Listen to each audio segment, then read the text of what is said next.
Assalamualaikum warahmatullahi wabarakatuh. Salam sejahtera untuk kita semua. Saya Profesor Rohmin Dauri, Ketua Umum Masyarakat Aquaculture Indonesia dan juga Ketua Penasihat Kopnet Channel. Dalam kesempatan yang sangat baik ini, saya ingin mengucapkan selamat atas mengudaranya Kopnet Channel, suatu media sosial yang mengudarakan banyak konten yang inspiratif, yang memberdayakan, empowering masyarakat pesisir di seluruh Indonesia. Buat saya ini sangat penting karena Indonesia merupakan negara pesisir yang terbesar di dunia dengan garis pantai hampir 100.000 km. Tetapi faktanya banyak masyarakat pesisir yang kehidupannya masih kurang sejahtera. Oleh karena itu dengan hadirnya Kopnet Channel, insya Allah akan memberikan know-how atau program-program pemberdayaan yang bisa mengangkat derajat masyarakat pesisir seluruh Indonesia. Sekali lagi selamat Kopnet Channel. Assalamualaikum warahmatullahi wabarakatuh.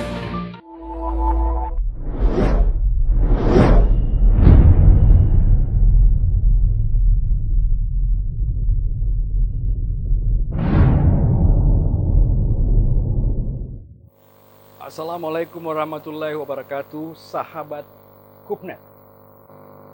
Saya Andi Mangara dan ini perjumpaan kita yang pertama.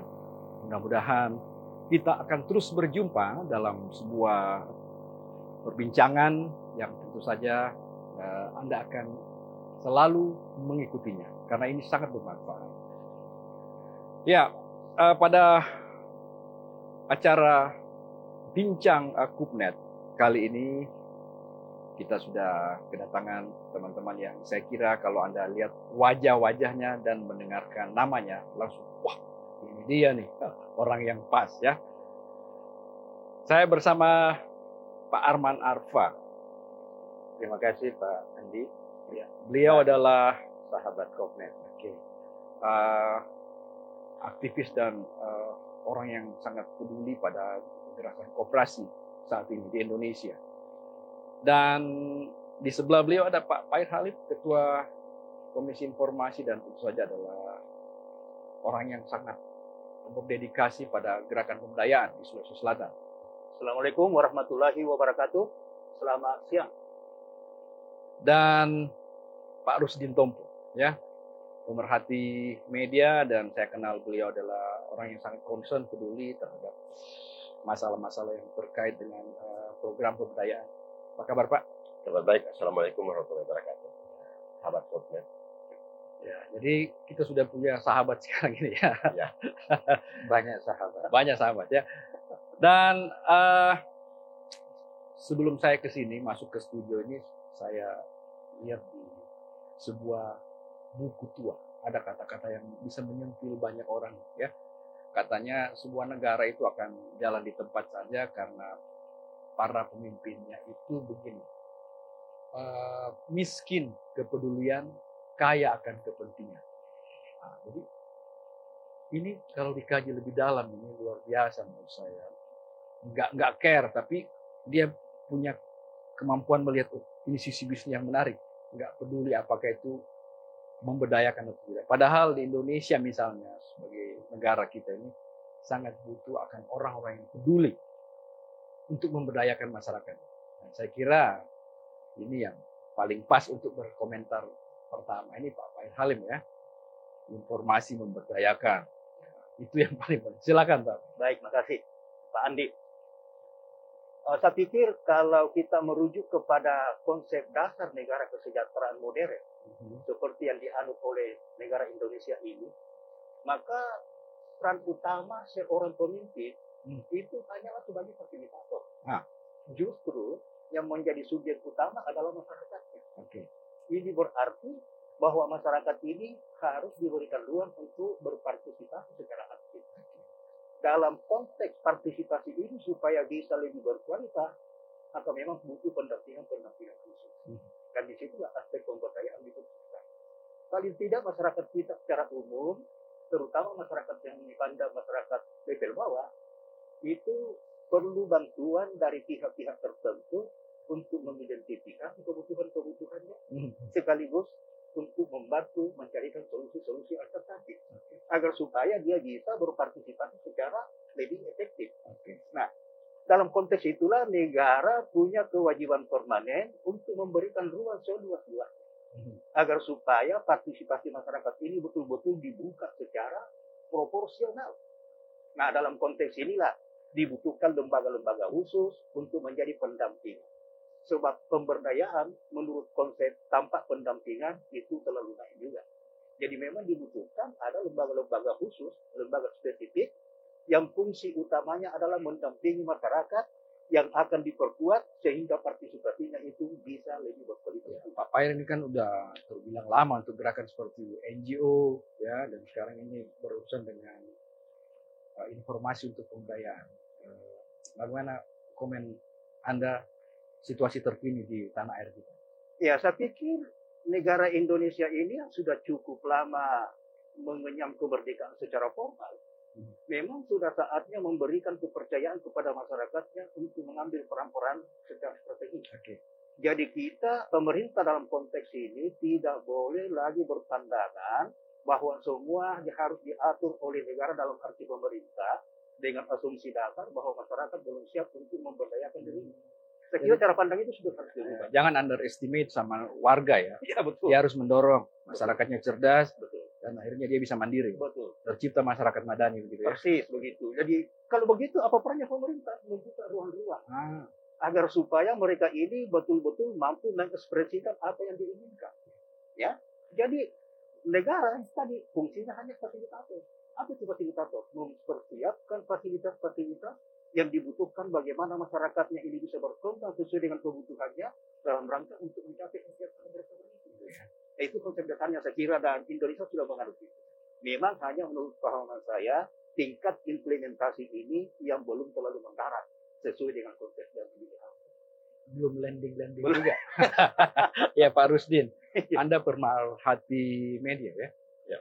Dan saya kira kata Pak Payer tadi, selain NGO, masyarakat sipil yang benar-benar mandiri, ya, media juga perlu digunakan sebagai alat untuk mendorong yang namanya keberpihakan dan membuat masyarakat Indonesia berdaya. Bagaimana pandangannya? Ya, makasih. Kalau kita bicara media, sebenarnya kan kita sekarang sudah mengarah ke media baru ya. New media. New media gitu, dan orang sudah bicara tentang bagaimana digital movement, ya, bagaimana media baru dengan kekuatan digitalnya ini digunakan untuk kegiatan-kegiatan pemberdayaan. Dan banyak sekali perubahan-perubahan di negara, baik pada level kebijakan maupun pada level grassroots ya.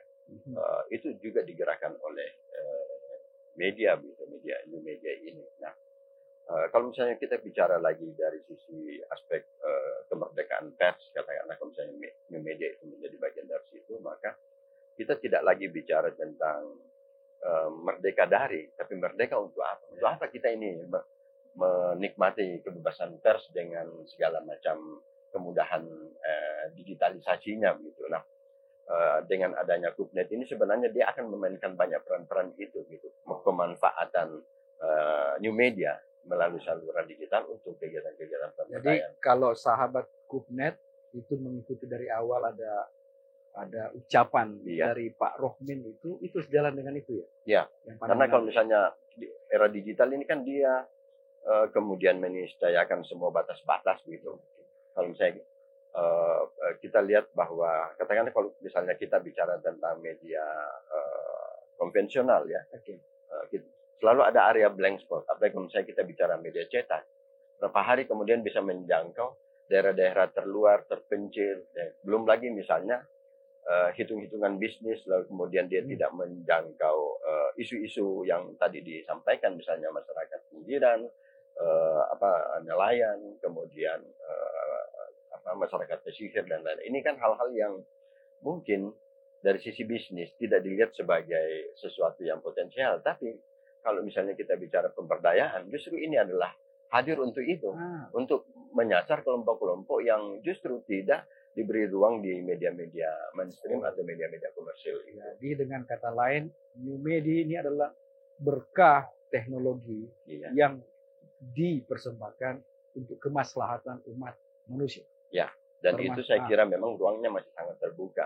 Kalau misalnya kita lihat bahwa channel-channel yang berkaitan dengan pemberdayaan pada umumnya atau channel yang khusus perkoperasian masih sangat jarang ya, bahkan boleh dibilang tidak ada begitu. Nah ini ruang segmentasi yang kemudian akan diisi atau diisi oleh Kupnet begitu, dan saya kira dengan jaringan yang dimiliki oleh Pak Arman yang memiliki memang akar di gerakan perkoperasian, saya kira juga akan mempercepat. Jadi akselerasi gerakan ini justru dibantu atau dipermudah oleh era new media, era digitalisasi ini. Kalau gitu mari kita bertanya kepada Pak Arman yang sudah mulai bergoyang, bukan kepada rumput yang bergoyang.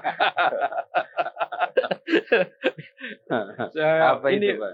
asli sahabat saya nih, sahabat banyak orang ya. Sahabat yang tadi kalian lain palsu ya. Ini asli sahabat. Mengapa Anda begitu tertarik untuk menghadirkan yang namanya Kupnet Channel, Empowering Channel ini? Mengapa, Pak? Saya kira ini terinspirasi di beberapa tempat kita berdiskusi termasuk dengan Pak Andi Mangara, dengan teman-teman media, dan melihat perkembangan media mainstream juga sekarang.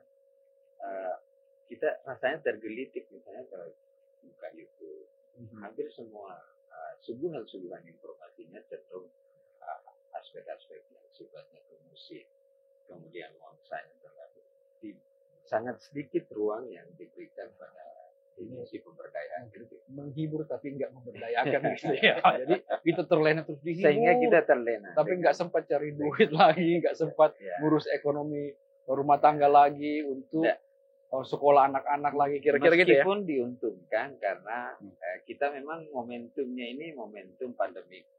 Kita diharuskan tinggal di rumah berlama-lama, sehingga kalau tidak ada tontonan yang sifatnya di YouTube, itu juga membuat kita pusing di rumah. Nah, sehingga dari situ, inspirasi itu yang melahirkan kenapa kita munculkan kata Kopnet. Kopnet itu adalah model sebenarnya kependekan dari cooperative networking. Itu jaringan koperasi. Kenapa mesti jaringan koperasi kita hidupkan? Ya, saya kira sejalan dengan ruang konstitusi kita yang di pasal 33. Itu sudah jelas bagaimana ruang sebenarnya negara memberikan ruang seluas-luasnya secara koperasi adalah soko guru ekonomi rakyat Indonesia. Itu kata siapa itu, Pak Hatta atau kata undang-undang ya? Undang-undang Dasar Bali Dan Hatta yang sering sering ucapkan, dan hampir semua orang yang peduli dengan gerakan pemberdayaan ekonomi selalu kiblatnya ke pasal 33 ini. Nah, melihat pada sisi itu bahwa ada ruang pemberdayaan yang diberikan oleh konstitusi kita, maka Kopnet Channel dihadirkan untuk memberikan sugesti pada seluruh gerakan koperasi di Indonesia sebagai media, sebagai alat di dalam upaya mengejar tingkat pemerataan ekonomi dan kesejahteraan. Itu salah satu sebenarnya cita-cita harapan-harapan besar kita, bagaimana Kopnet itu bisa memberikan suara pemberdayaan di situ.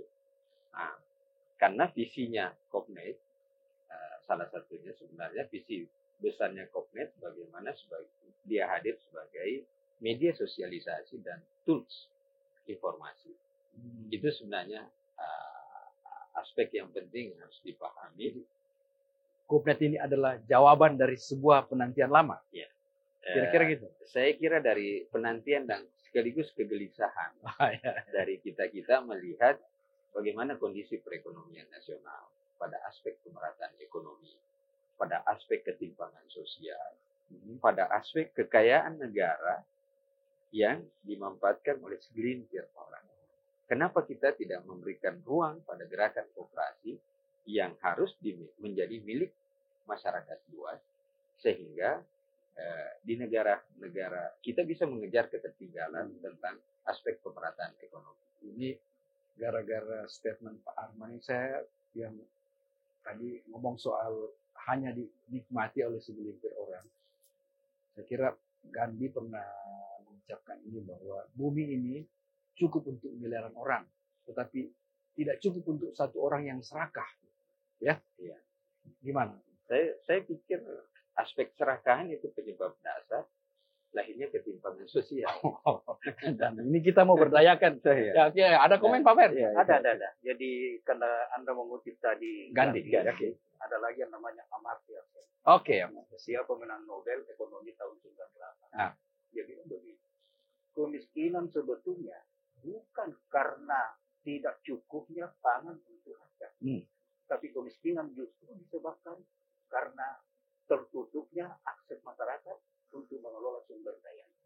Dan itu membuat dia saja Nobel. Nah, oleh karena itu, saya kira Pak Arman sangat menyentuh esensi daripada kehadiran katakanlah forum ini. Bahwa memang kalau kita melihat melalui berbagai media, terutama media sosial ini, memang hampir tidak ada orang yang mempersoalkan tentang pencerahan. Hampir tidak ada orang yang mau menghabiskan waktunya untuk membicarakan bagaimana sebetulnya masyarakat ini diberdayakan. Yang paling banyak itu justru memperdayai kan? Iya, memperdayai.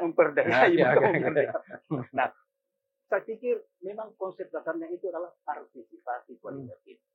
Partisipasi ini bagaimana terbangun secara kualitatif, karena itulah tujuan sebetulnya orang berbangsa dan bernegara, maka disitulah perlunya pendampingan. Saya pikir Kopnet salah satu alternatif lembaga yang akan bekerja di sisi itu. Tentu bukan cuma Kopnet, salah satu. Dan memang fokusnya bahwa hadirnya Kopnet ini tujuannya adalah untuk pencerahan kelompok-kelompok masyarakat kita. Paling tidak kelompok masyarakat tertentu. Ya kan? Nah, dengan meningkatnya pengetahuannya, meningkatnya keterampilannya, sampai kepada terbentuknya lembaga-lembaga di tingkat masyarakat ini, maka dengan demikian itu saja yang dilakukan menurut saya. Bahkan bisalah dia membuat sebuah gerakan-gerakan. Apa itu gerakan? Gerakan ini misalnya bahwa koperasi-koperasi di tingkat desa, katakanlah demikian, sudah mampu mengadakan tawar-menawar kepada negara atau kepada pihak siapapun untuk menentukan misalnya harga produk tertentu. Yang tidak ditentukan oleh siapapun, tetapi hasil negosiasi. Nah, ketika mereka suaranya sudah didengarkan, itu artinya sudah bergerakan dan itu pemberdayaan. Nah, sekarang pertanyaannya kan, berapa banyak sekarang ini kooperatif, kalau kita bicara kooperatif, atau kelompok masyarakat yang punya nilai tawar tentang harga-harga produk yang mereka hasilkan. Semua ditentukan kan oleh sepihak. Entah siapa yang mendapatkan keuntungan. Dan itu tidak ada pilihan-pilihan. Akibatnya mereka menjual produknya karena memang tidak ada jalan lain. Di kandang paksa. Ada nggak punya posisi tawar yang itu cukup. Ada beberapa kegelisahan memang yang kadang muncul di kalangan kita. Misalnya pada aspek komoditi ya. Kita produsen terbesar, tetapi harga dikontrol oleh orang luar. Seharusnya pada logika yang sederhana kita pahami bahwa karena kita produsen yang terbesar, kita bisa mengatur irama bagaimana menjual dengan harga yang berdaulat.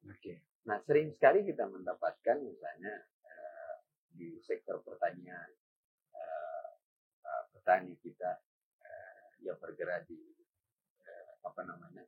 di jagung misalnya. Ketika panen raya harganya begitu jatuh dan cenderung dikontrol oleh pasar dunia. Rumput laut, ketika hal-hal tertentu harganya jatuh. Padahal kita produsen terbesar. Nah, networking ini bisa kita kembangkan kalau memang melibatkan tools networking gerakan koperasi. Karena koperasi lah yang bisa mengontrol. Di beberapa negara yang menjadi produsen komoditi seperti di Kanada, New Zealand, semua memotret bahwa koperasi yang bisa menjadi alat di dalam melakukan mengimbangi kompo modal yang terbesar. Ya. Pak Arman pernah ke Kanada ya, dan bahkan sudah menulis buku Kanada Tough. Iya. Jadi ada di situ ya, sekalian promosi nih sahabat Kopnet. Beliau ini sebenarnya multidimensi. Nanti lain kali kita bahas itu. Tapi saya ingin bercerita bagaimana di negara-negara seperti itu yang kita anggap negara yang sangat individualis. Tetapi bisa tumbuh subur yang namanya koperasi. Di Korea Selatan, Informa yang kita beli, semua peralatan rumah tangga itu kooperatif. Jadi liberal kooperatif. Ya, jadi dia liberal, artinya dia dapat tapi ruang. Dan memang ada kesadaran yang muncul pada pengambil kebijakan di luar bahwa untuk mengimbangi kompo modal ini para konglomerat, koperasi harus diperkuat. Koperasi harus diperkuat sehingga ada posisi kekuatan yang berimbang. Sehingga kumpulan orang-orang bertemu dengan kumpulan modal bisa membangun kekuatan yang seimbang. Ya, dan saya pikir begitulah peran negara. Iya. Jadi kebijakan negara akan dipinta dan dituntut. Bagaimana sebetulnya mereka punya komitmen untuk betul-betul adanya kebijakan terhadap kelompok-kelompok masyarakat. Karena pemodal ini kan sebuah kelompok yang memang sudah begitu posisinya. Pasti mencari keuntungan. Ya. Tidak peduli apapun. Ya kan? Nah, oleh karena itu, kelompok-kelompok masyarakat tadi, apakah dalam bentuk koperasi atau kelompok-kelompok yang lebih kecil lagi, pada hakikatnya adalah mencoba memperkuat posisi dirinya, tetapi tetap tidak mungkin akan berhadapan-hadapan dengan pemodal besar ketika negara punya keuntungan. Jadi harus kita ingatkan kembali ke negara nih Pak ya. Ini amanah konstitusi. Jangan tidak ada keberpihakan, jangan diberi ruang persaingan bebas kepada koperasi dan pemodal besar. Karena mereka memang tidak layak untuk gitu ya. Iya, berhadapan-hadapan. Kalau ini penting karena kalau kita lihat bahwa peran media ini kan juga menjadi sangat strategis ya. Kalau misalnya tadi disampaikan bahwa peran media Kupnet ini untuk informasi, untuk promosi ya. Jadi mempromosikan Kupnetnya sendiri dan mempromosikan memang gerakan koperasi, mempromosikan produk-produk teman-teman yang bergerak di UMKM atau yang berkaitan dengan perkoperasian. Dan yang lebih penting juga memang adalah melakukan literasi koperasi itu sendiri. Karena kalau misalnya dengan segala hormat kepada teman-teman media mainstream misalnya, pola kerjanya kan biasanya datang meliput, katakanlah ya, narasumber atau katakanlah kalau misalnya itu iklan dan lain-lain.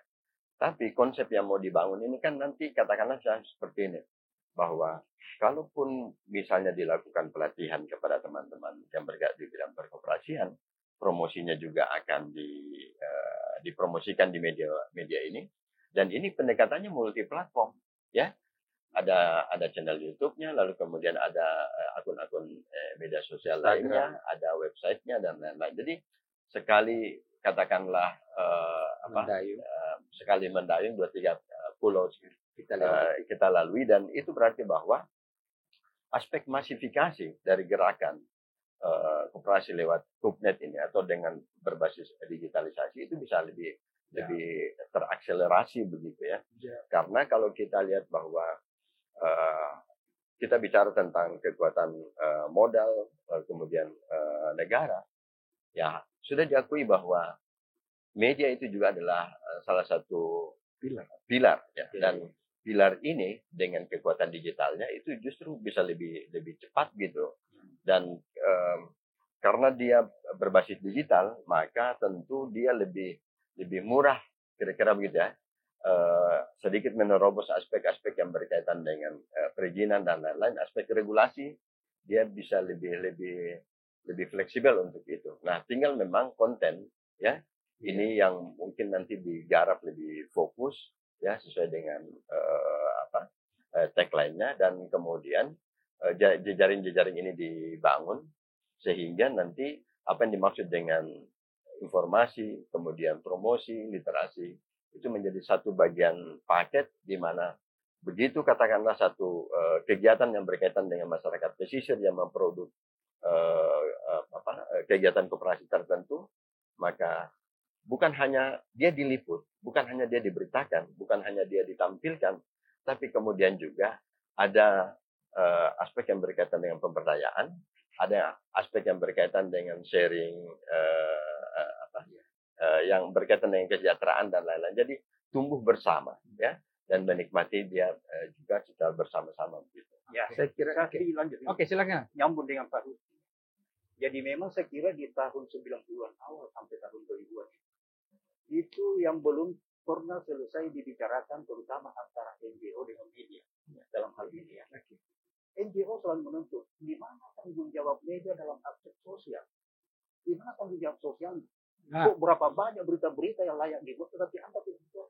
Lebih dominan ke politik. Sekarang tidak, mereka loh, Anda paham bos, media itu bukan hanya meminta tanggung jawab sosial, tapi dia juga adalah sebuah lembaga bisnis. Entitas bisnis. Nah, oleh karena itu, mari kita bersinergi seperti seperti tadi. Tolong Anda siapkan kami berita yang layak berita. Atau informasi yang layak berita. Supaya kami akan beritakan. Oke. Tetapi kalau Anda hanya mengeluh, ya kan? Nah, disitulah gambutnya, ini gambutnya yang bersambutnya menurut saya, bahwa Kopnet hadir, memang tidak ada konsep yang akan diusung. Dan konsep itu nantinya kita percaya betul memiliki nilai berita yang tinggi.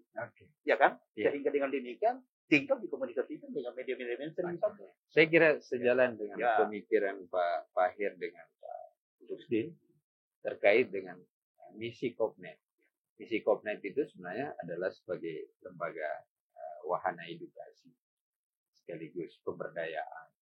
Di situ juga bisa memotret permasalahan-permasalahan yang dialami ekonomi rakyat di bawah koperasi pemberdayaan ekonomi rakyat, motret untuk menghadapi tantangan pasar bebas.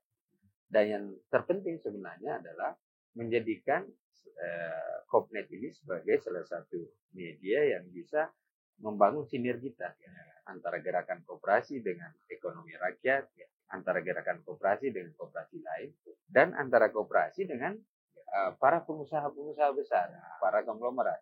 Karena di luar itu tidak tabu, kemitraan itu tidak tabu. Seperti di luar misalnya antara pengusaha besar dengan koperasi, mereka bisa menjalin kerjasama sehingga tidak ada penguasaan sektor-sektor tertentu terhadap sebuah kegiatan usaha. Dan memang ini sudah tuntutan zaman dan namanya sign of the time, tanda-tanda zaman. Kolaborasi adalah jawabannya. Benar.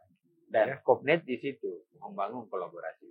Dan kolaborasi dalam arti esensi itu, sebetulnya filosofinya hanya akan efektif apabila ada kekuatan yang relatif berimbang. Nah, posisi rakyat kita seperti networkingnya di situ.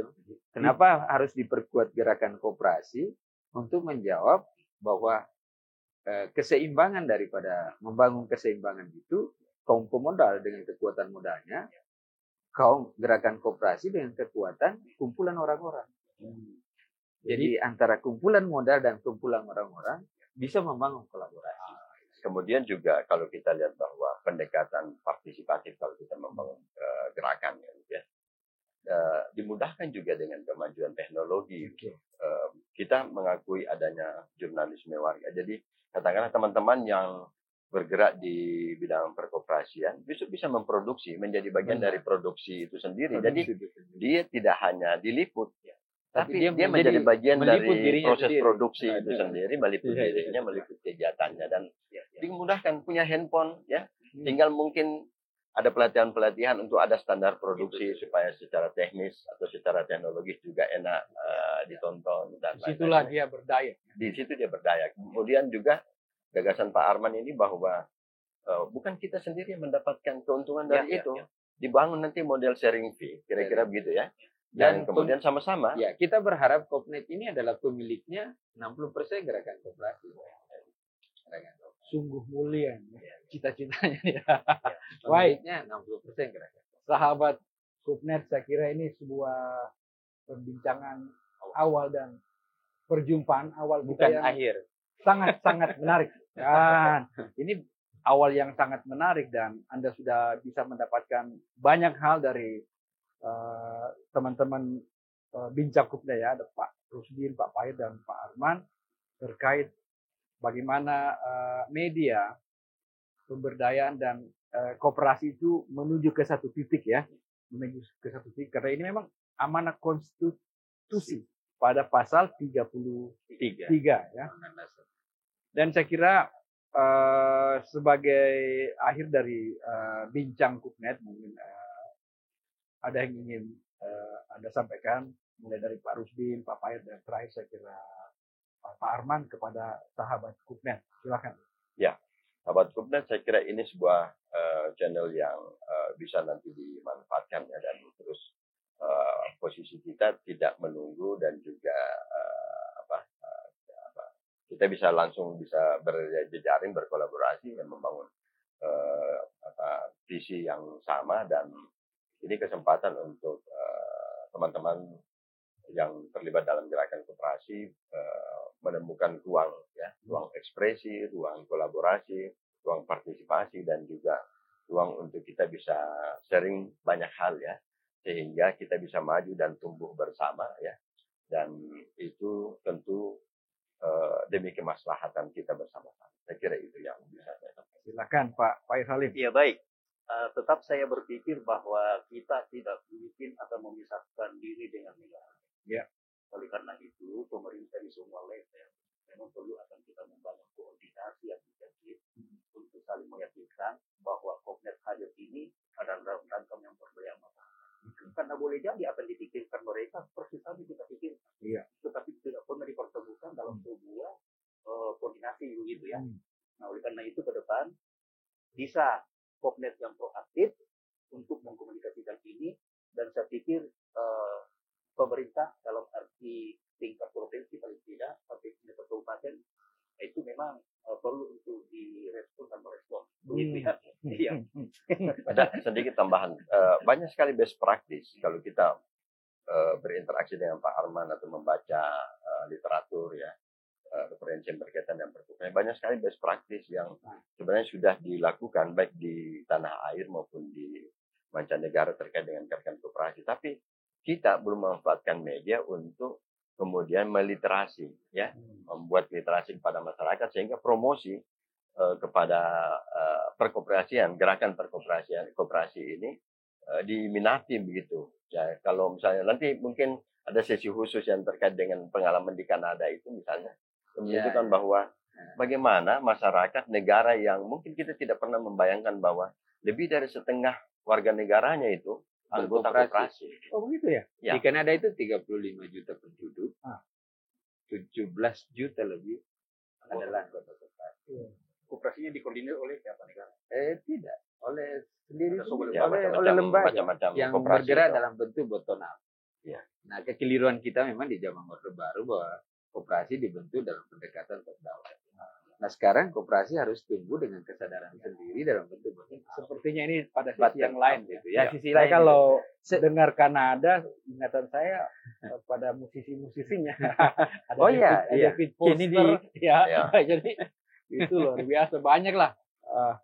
Ya, saya kira terakhir yang Oke. saya ingin sampaikan bahwa kita sangat berharap bahwa konten empowering channel Kopnet ini selalu hadir, mengudara, memberikan suguhan-suguhan dengan kisah-kisah yang menginspirasi, dan sekaligus saya kira membangun dialog-dialog yang peradaban, yang memberikan nilai peradaban yang bagus untuk masyarakat.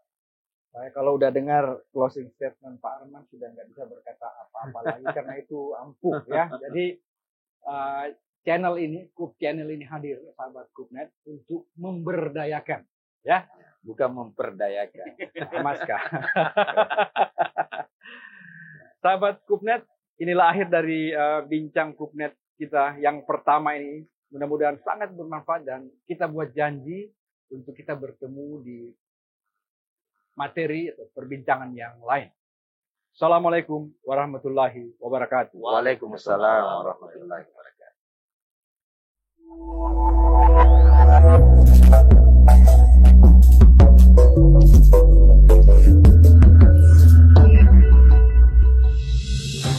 Assalamualaikum warahmatullahi wabarakatuh. Salam sejahtera untuk kita semua. Saya Profesor Rohmin Dauri, Ketua Umum Masyarakat Aquaculture Indonesia dan juga Ketua Penasihat Kopnet Channel. Dalam kesempatan yang sangat baik ini, saya ingin mengucapkan selamat atas mengudaranya Kopnet Channel, suatu media sosial yang mengudarakan banyak konten yang inspiratif, yang memberdayakan, empowering masyarakat pesisir di seluruh Indonesia. Buat saya ini sangat penting karena Indonesia merupakan negara pesisir yang terbesar di dunia dengan garis pantai hampir 100.000 km. Tetapi faktanya banyak masyarakat pesisir yang kehidupannya masih kurang sejahtera. Oleh karena itu dengan hadirnya Kopnet Channel, insya Allah akan memberikan know-how atau program-program pemberdayaan yang bisa mengangkat derajat masyarakat pesisir seluruh Indonesia. Sekali lagi selamat Kopnet Channel. Assalamualaikum warahmatullahi wabarakatuh.